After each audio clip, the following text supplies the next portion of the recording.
Weight loss एक ऐसा लफ्ज़ है जो गूगल पे हर वक्त सर्च किया जा रहा होता है कि इसके लिए कोई डाइट प्लान बता दें, इसके लिए कोई पिल्स बता दें, इसके लिए कोई मेथड बता दें कि रातों रात वज़न कम हो जाए। और हर साल इस तरह के ट्रेंड्स आते हैं जैसे कि कीटो डाइट है, लो कार्ब डाइट है, फास्टिंग है, ओज़ेम्पिक इंजेक्शंस है, फक्कियाँ हैं। अल्टीमेटली क्या होता है, किसी का भी वेट कम नहीं होता, ना ही बेली फैट कम होता है।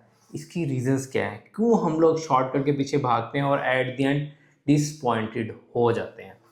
अस्सलाम वालेकुम, मैं हूं आपका माहिर ग़िज़ाई डॉक्टर ज़ुबैर। आप इस वक्त देख रहे हैं चैनल डॉक्टर ज़ैक डाइट। इससे पहले मैं वीडियो स्टार्ट करूं, फट से मेरा channel doctor Zac diet like, share और सब्सक्राइब कर लें। ये वीडियो उन लोगों के साथ तो लाजमी शेयर कीजिएगा जो बेचारे परेशान है कि बेली फैट को कैसे कम करना है, वज़न कैसे कम करना है, इसके लिए कौन सी डाइट फॉलो करनी है। आज मैं आपको ऐसी 3 गलतियां बताने जा रहा हूं, अगर आप ये 3 गलतियां सुधार लेंगे तो वज़न कम होना गारंटीड हो जाएगा। सबसे पहले एक बात हमेशा याद रख लें कि वेट लॉस सिर्फ कम खाने से नहीं होता, कैलोरी डेफिसिट से नहीं होता, इसमें हार्मोनल चेंजेस भी बहुत ज़्यादा मैटर करते हैं। मिसाल के तौर पे आपका हर खाना कार्बोहाइड्रेट से भरा हुआ है।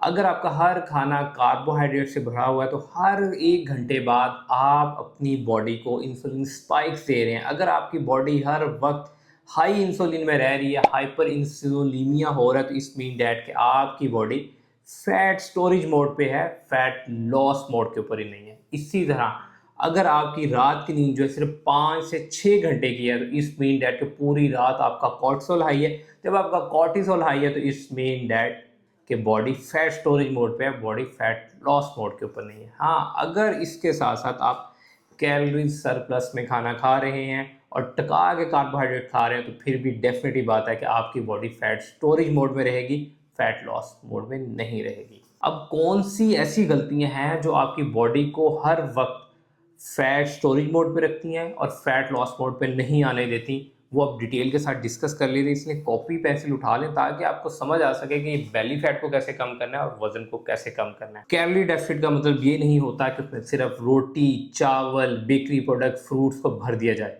जब तक आपकी प्लेट बैलेंस नहीं होगी तब तक वेट लॉस नहीं होगा, बेशक आप कैलोरी डेफिसिट में हैं। पहला रीज़न तो आपको समझ आ गया, हार्मोन्स के चौंचले, अगर आप उनको ठीक कर लेंगे तब भी। दूसरा है बेसिकली रियल कैलोरी डेफिसिट में होना। जब भी वेट लॉस स्टार्ट करें, फैट लॉस स्टार्ट करें, तो सबसे पहले अपना प्रोटीन इनटेक कैलकुलेट करें। फॉर एग्जांपल जब आप स्टार्टिंग में हैं तो एटलीस्ट 1.6 पर केजी बॉडी वेट अपना प्रोटीन इनटेक निकालें। आपका 100 किलो वजन है तो 1.6 से मल्टीप्लाई करें तो आपका 160 ग्राम प्रोटीन निकल आएगा जो आपने पर डे लेना है। इसी तरह अपनी बॉडी वेट से मल्टीप्लाई करें, अपना प्रोटीन इनटेक निकालें जो आपने एटलीस्ट 40% अपनी डाइट के अंदर ऐड करना है। इसके बाद आता है दूसरे नंबर पे प्रोसेस, कैलोरी डेफिसिट के अंदर रहते हुए भी वेट लॉस कैसे करना है। उसमें आपने क्या करना है, बहुत से लोग सिर्फ रिलाई करते हैं कि कैलोरी डेफिसिट में एक ही टाइप की कैलोरीज लेते रहना है। मिसाल के ऊपर 1200 लेनी है और पूरा हफ्ता 1200 ही लेनी है, फ्लक्चुएशन ही लेके आनी। जब तक आप अपनी डाइट में फ्लक्चुएशंस नहीं लेके आएंगे, पहले दिन 1200, अगले दिन 1300, फिर 1500, तब तक वेट लॉस नहीं होगा, क्योंकि आप सेम कैलोरीज लेंगे, आपकी बॉडी सर्वाइवल मोड पे चली जाएगी और वेट लॉस नहीं होगा। इसलिए हमेशा जिग जैग मोड में कैलोरीज लें।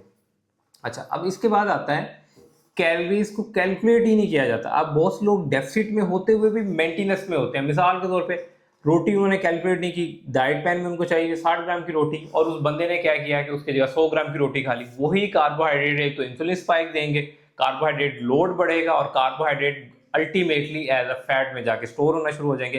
वहां पे फैट लॉस नहीं होगा, फैट स्टोरेज मोड ऑन हो जाएगा। इसलिए कैलोरी डेफिसिट में भी आपने राइट चॉइसेस को लाजमी चूज करना है, जिसमें प्रोटीन है, कार्ब्स और फैट है। Protein 40%, carbohydrate 30 to 35%, remaining healthy fats. अब इसके बाद सेकंड गलती हम कौन सी करते हैं जिसकी वजह से हमारी बॉडी जो है फैट स्टोरेज मोड पे ही रहती है, फैट लॉस मोड पे नहीं आती, वो है बेसिकली स्ट्रेस मैनेजमेंट। जब आपकी बॉडी हर वक्त स्ट्रेस में रहेगी, ओवर थिंकिंग कर रहे होंगे, सैडनेस रहेगी, कॉर्टिसोल हाई होगा। जब कॉर्टिसोल हाई होगा ना तो अपने साथ वो गैरेलिन और लेपेटिन को भी एक्टिव करेगा। अब गैरेलिन आपको मोटिवेट करेगा कि आप ज़्यादा खाना खाएं। जब आप ज़्यादा खाना खाएंगे तो लेपेटिन इनसेंसिटिव हो जाएगा और जिसकी वजह से क्या होगा, फैट स्टोरेज होना शुरू हो जाएगी, फैट लॉस नहीं होगी। इसलिए सबसे पहले स्ट्रेस मैनेजमेंट पे काम करें। स्ट्रेस मैनेजमेंट पे कैसे काम करना है, आप योगा कर सकते हैं, आप मेडिटेशन कर सकते हैं, आप ब्रिस्क वॉक कर सकते हैं, या आप कोई भी ऐसी एक्टिविटी ऐड कर सकते हैं जिससे आपकी स्ट्रेस कम हो। अगर आपकी स्ट्रेस बिल्कुल ही कंट्रोल नहीं हो रही तो करीब भी किसी भी साइकेट्रिस्ट लाजमी हेल्प लें, क्योंकि stress is also indicator for your fat gain. और थर्ड नंबर पर जो हम गलती करते हैं वो मोस्ट कॉमन है कि सिर्फ हम रिलाई करते हैं वॉक के ऊपर, एक्सरसाइज के ऊपर, लेकिन हम स्ट्रेंथ ट्रेनिंग नहीं करते। देखें, आपकी बॉडी में फैट स्टोरेज मोड तब भी ऑन होता है जब आप एक्स्ट्रा ग्लाइकोजन यहाँ पे स्टोर कर रहे होते हैं, ठीक है। आपका लीवर भी जो है एक्स्ट्रा ग्लाइकोजन से भरा हुआ है, फैटी हुआ पड़ा है, ऊपर से आप कार्बोहाइड्रेट खा रहे हो, सिर्फ आप वॉक करें। वॉक से कितनी होंगी? 200 से 300, 400, 500 कैलोरीज बर्न हो जाएंगे, लेकिन जो यहाँ पे ऑलरेडी स्टोर्ड ग्लाइकोजन है उसको कैसे यूज़ करना है? उसको यूज़ करने का बेहतरीन तरीका है कि हफ्ते में 4 से 5 दिन स्ट्रेंथ एक्सरसाइज करें।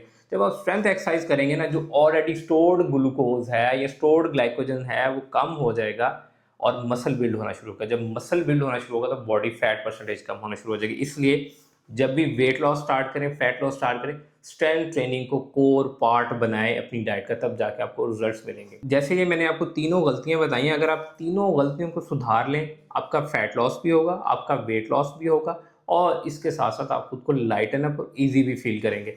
मैं अगेन सब तीनों चीज़ों को रिकॉल करूँ। नंबर 1 इज़ हार्मोन्स को सेट करें, यानी 7 से 8 घंटे की नींद लेंगे तो कोर्टिसोल हाई नहीं होगा। उसके बाद अपने घर के खाने और इसके साथ अपने खाने में कार्बोहाइड्रेट्स को कम करें, प्रोटीन को बढ़ाएं।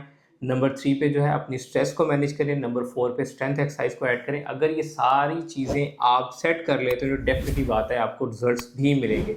अगर आपकी वीडियो पसंद आई तो इस वीडियो को लाइक कीजिएगा, मेरे चैनल को सब्सक्राइब कीजिएगा, और अगर आप मुझसे कस्टमाइज्ड डाइट प्लान लेना चाह रहे हैं for your PCOS, fatty liver, obesity और हाइपोथायराइडिज्म, तो मेरा नंबर नीचे डिस्क्रिप्शन में मेंशन है, आप मुझसे भी कस्टमाइज्ड डाइट प्लान ले सकते हैं। Thank you so much.